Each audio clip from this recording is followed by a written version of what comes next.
provide you a brief update of our investigative efforts, but I want to reiterate that this is an ongoing, active investigation, and to preserve our investigative efforts not only here in South Florida, but really throughout the country. I will not be able to share a lot of the investigative information that we currently have.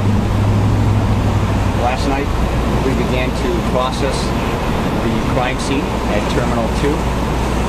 That process has concluded, and at approximately 7:30 this morning, we returned the terminal back to the local airport authorities. We have positively identified the 5 deceased victims, and we are in the process of notifying their family members and loved ones. We have concluded the interview of the suspect. The suspect remains in custody and is currently held at the Broward County Jail on federal charges. We are working very, very closely with the U.S. Attorney's Office, and this afternoon the United States Attorney's Office will issue a press release in regards to the charges that the suspect will be facing. We are conducting interviews and investigative leads in numerous locations, not only here in South Florida, but really throughout several other locations in the United States. We've conducted roughly 175 witness interviews. We've recovered video, physical evidence, and we continue to pursue every investigative lead.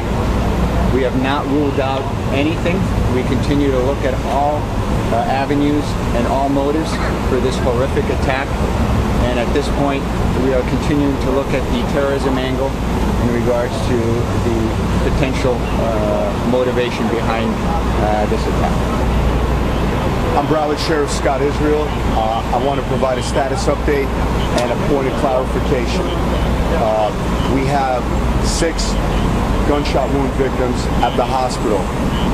Originally yesterday we released that there were 8 gunshot victims. There were actually only 6. 3 of them remain in good condition. 3 of the victims remain in ICU as of this press conference. We will not be releasing the identity of any of the 6.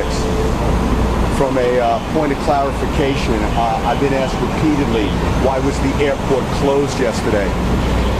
When we originally arrived and had the crime scene in the downstairs portion by baggage of Terminal 2, there weren't any plans to close the airport. However, when we received information that there was a possible active shooter and shots had possibly been fired, although the last thing we wanted to do was impede the progress and travel plans of our residents and citizens, in the hierarchy of responsibility, preserving the crime scene came second, and most importantly, keeping Broward County and its citizens safe came first. So I made the appropriate decision to close the airport until I was sure that people at the airport and in and about the airport were safe.